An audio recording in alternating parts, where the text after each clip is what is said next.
मित्रों, जो लोग हारमोनियम के विषय में शून्य ज्ञान रखते हैं और हारमोनियम सीखना चाहते हैं, अगर उन्हें ड्राइंग के माध्यम से हारमोनियम सिखाने की शुरुआत की जाए तो मेरे ख्याल से अच्छा रहेगा। सर्वप्रथम मैं ड्राइंग से शुरुआत करता हूँ। हारमोनियम की शुरुआती समझ के लिए सर्वप्रथम एक आयत यानी रेक्टेंगल बनाएं। इसके बाद इसकी लेफ्ट साइड से इस तरीके की शेप बनाएं और फिर इसी के बराबर में दूसरी शेप बनाएं। यहाँ पर इस तरीके की दो शेप हो गई। दो शेप बनाने के बाद कुछ स्पेस छोड़ें, ज़्यादा इसके मुताबिक ज़्यादा स्पेस छोड़ें और फिर यहाँ पर इसी तरीके की तीन शेप बनाइएगा। एक, दो, तीन।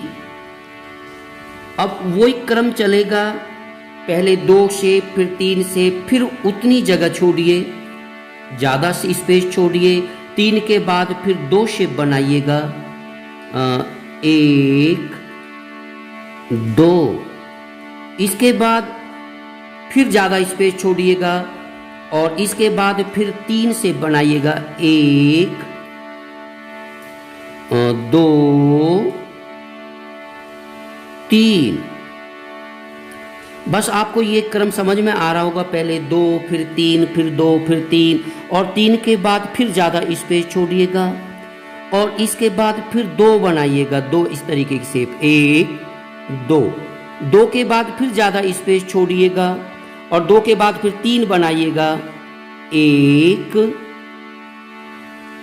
एक, दो और तीन।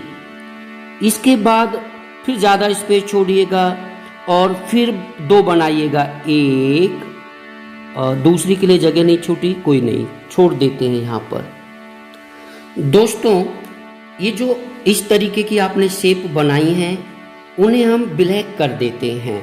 इस तरीके से ब्लैक कर देते हैं पेंसिल से। तो हमने इन शेपों को ब्लैक कर दिया गया है। तो ये ब्लैक सब इन जो शेप बनाई थी इनको हमने ब्लैक कर दिया। ये जो ब्लैक किए हैं इन्हीं को हारमोनियम की ब्लैक कीज कहते हैं, ब्लैक कीज। तो यहाँ पर हमें ब्लैक कीज का ज्ञान हो गया। जब आप हारमोनियम देखेंगे तो ये ब्लैक कीज आपको स्पष्ट रूप से दिख जाएंगी। अब आगे हमें क्या करना है, ये जो ब्लैक कीज है इनका जो ये शीर्ष है, चोटी है, इन चोटियों को सीधे यहाँ पर मिला देना है और जो इन तीन ब्लैक कीज और दो ब्लैक कीज की जगह बीच में है इसको ऐसे मिलाते चलना है। चलो करते हैं इसे ऐसा। हमने इसको ऐसे मिलाया, यहां से हमने इसको ऐसे मिलाया। हमने अब यहां पर ज्यादा स्पेस जहां है वहां हमने बीचों बीच लेकर इसको ऐसे मिला दिया। अगली ब्लैक की का फिर हमने चोटी मिला दिया। फिर हम इस तरीके से इनकी चोटी मिलाते जाएंगे। यह हम चोटी मिला रहे हैं। जहां हम तीन कीज और दो कीज के बीच में, ब्लैक कीज के बीच में ज्यादा स्पेस छोड़ा है, वहां हम मध्य से लेकर ऐसे लाइन खींचते हैं। इस तरीके से हम खींचते जाएंगे। चोटी मिलाया, फिर ज़्यादा स्पेस है तो बीचों बीच से हमने एक लाइन खींच ली। हमने फिर इसकी चोटी को मिलाया, फिर अगली ब्लैक कीज की चोटी को मिलाया, अगली ब्लैक की चोटी को मिलाया और ज़्यादा स्पेस वाली को हमने बीचों बीच बांट दिया। फिर हमने अगली की के शीर्ष को मिलाया, फिर अगली की ब्लैक की चोटी को मिलाया, ज़्यादा स्पेस वाले को हमने बीचों मध्य से मध्य खींच दिया। फिर हमने यहाँ से इसकी चोटी को मिलाया, ब्लैक की को, इसकी को मिलाया, इसकी को मिलाया। इसके बाद ज़्यादा जगह थी तीन और दो के बीच में तो हमने इसको मिला दिया, फिर इसकी चोटी को मिला दिया। तो दोस्तों, ये बिल्कुल हारमोनियम की कीज का ड्राइंग बन गया। तो हारमोनियम में यहाँ पर आप दो प्रकार की कीज देख रहे हैं, एक ब्लैक कीज और ये भी कीज हैं। आप अगर इन्हें प्रेस करोगे तो ये आवाज़ देंगी, नीचे वाली भी ऊपर वाली भी। तो दो प्रकार की कीज होती हैं हारमोनियम में, एक ब्लैक कीज और ये दूसरी वाइट कीज जो आप नीचे देखते हैं। तो हम लिख सकते हैं दूसरा यहाँ पर वाइट कीज। तो पहला यहाँ पर सर्वप्रथम यहाँ पर ये जानकारी आप लोगों को हो गया कि हारमोनियम में दो प्रकार की कीज होती हैं, ब्लैक कीज एवं वाइट कीज। इन कीज के संबंध में मैं एक और चीज़ यहाँ बताता चलना चाहता हूँ कि जब आप इन ब्लैक कीज का इस्तेमाल कर रहे हैं अपने फिंगर्स से, तो जब आपको नीचे वाली वाइट कीज इस्तेमाल करनी होती है तो आप अंगूठा का यूज करते हैं इस तरीके से। जब हम हारमोनियम सीखना शुरू करते हैं तो एक बहुत ही खूबसूरत पंक्तियों से हम शुरुआत करना चाहते हैं, जिसमें भगवान का नाम आ जाएगा, प्रभु का नाम आ जाएगा। कोई भी काम शुरू करने से पहले प्रभु का नाम आना ही चाहिए और बड़ी श्रद्धा के साथ कहेंगे, सबके रखवाले गिरिधारी महापरमेश्वर दीनानाथ। यहां सबके से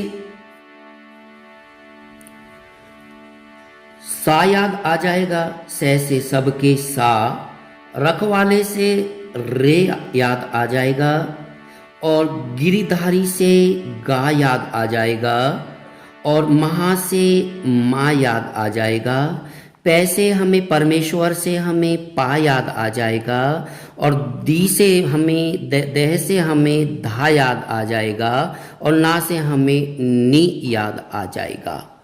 इस तरीके से सा रे गा मा पा धा नी, ये 1 2 3 4 5 6 7 सुर को हम जान पाते हैं इन 7 शब्दों से, सा रे गा मा पा धा नी।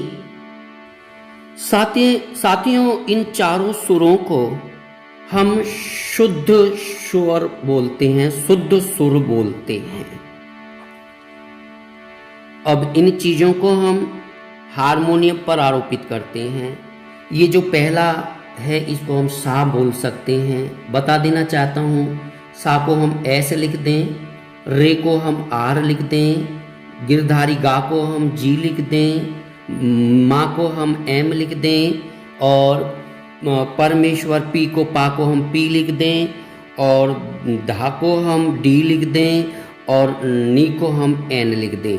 सा रे गा मा पा धा नी। जब इनको हम हारमोनियम पे लेते हैं तो ये सा रे गा मा पा धा नी। हमने देखा कि हारमोनियम पर ये यहाँ तक 7 शुद्ध सुर आ गए, यहाँ से लेकर यहाँ तक ये 7 सुर आ गए, यहाँ तक। इसके बाद फिर हम आगे चलते हैं, फिर सा रे गा मा पा धा नी। इसके बाद हमने देखा कि यहाँ से लेकर ये यहाँ तक के ये 7 सुर आ गए। तो एक 7 सुर वाला हिस्सा ये हो गया, एक 7 शुद्ध सुर वाला हिस्सा ये हो गया। इसी तरीका से हम आगे चले तो फिर ये हो जाएगा सा रे गा मा पा धा नी। यहाँ से हमने देखा कि यहाँ से लेकर यहाँ तक फिर 7 सुरों का एक हिस्सा हो गया। इससे हमें मालूम हो गया कि हारमोनियम की जो कीज हैं इन्हें हम 3 भागों में बांट सकते हैं, यानी ये भी 7 सप्तक, 7 सुरों का हिस्सा सप्तक, ये भी सप्तक और ये भी सप्तक हो गया। ये जो पहला सप्तक है इसको हिंदी में मद्र सप्तक बोला गया, मद्र सप्तक, और इसको इंग्लिश में लोअर सप्तक बोला गया, LOWER, lower Octave, OCTAVE, Octave. क्योंकि ये मध्य में है इसलिए इसको मध्य सप्तक कहा गया, ये मध्य सप्तक हो गया। और इंग्लिश में इसको मिडिल, क्योंकि बीच का है, मिडिल है, मिडिल ऑक्टेव कहा गया। इसी तरीका से ये जो तीसरा पार्ट है, तीसरा जो सप्तक है, इसको तार सप्तक कहा गया। ये तार सप्तक हो गया। इसको इंग्लिश में हाई ऑक्टेव कहा गया। थोड़ा सा यहाँ बता देना चाहूँगा कि इसको मंद्र सप्तक क्यों कहा गया। जब आप इन कीज को प्रेस करते हैं तो इनकी आवाज़ मोटी होती है, और अगर आप साइंस के स्टूडेंट रहे हैं तो आप लोगों ने आवर्ती पढ़ा होगा। आवर्ती को इंग्लिश में फ्रीक्वेंसी कहते हैं, फ्रीक्वेंसी। अर्थात ये कह सकते हैं कि जो पहला सप्तक है मध्य सप्तक यानी लोअर ऑक्टेव, इसकी फ्रीक्वेंसी कम होती है, इसकी मोटी आवाज़ होती है, ये नीचा होता है सुर। इसके बाद जब आप मध्य सप्तक की तरफ जाते हैं, मिडिल ऑक्टेव की तरफ जाते हैं, तो मिडिल ऑक्टेव के जो कीज हैं इनको आप प्रेस करोगे तो इनकी जो आवाज़ आएगी, उनकी आवृत्ति, उनकी फ्रीक्वेंसी मंद्र सप्तक से ज़्यादा होती है। और इसी तरीक़ा से जब तार सप्तक पर जाते हैं तो तार सप्तक के सुरों की फ्रीक्वेंसी मिडिल ऑक्टेव मध्य सप्तक की अपेक्षा ज़्यादा होती है। तो ये इस तरीके से जब इधर चलते हैं आप, तो इधर चलने पर फ्रीक्वेंसी बढ़ती चली जाती है, और इधर चलने को हम आरोह कहते हैं, आरोह। इसी तरीक़ा से जब वापिस लौटते हैं आप, तो आवृत्ति कम होती चली जाती है, और कम होने का मतलब जब हम दाएं से बाईं तरफ जाते हैं तो इसको कहते हैं उतरना, यानी अवरोह। आरोह माने चढ़ना, आप लिख सकते हैं आरोह माने चढ़ना और अवरोह माने उतरना। तो जब आप इधर चलते हैं तो आरोह करते हैं, और जब इधर को चलते हैं तो अवरोह करते हैं, यानी उतरते हैं। ये है शुरुआती ज्ञान हारमोनियम की कीज का, हारमोनियम का।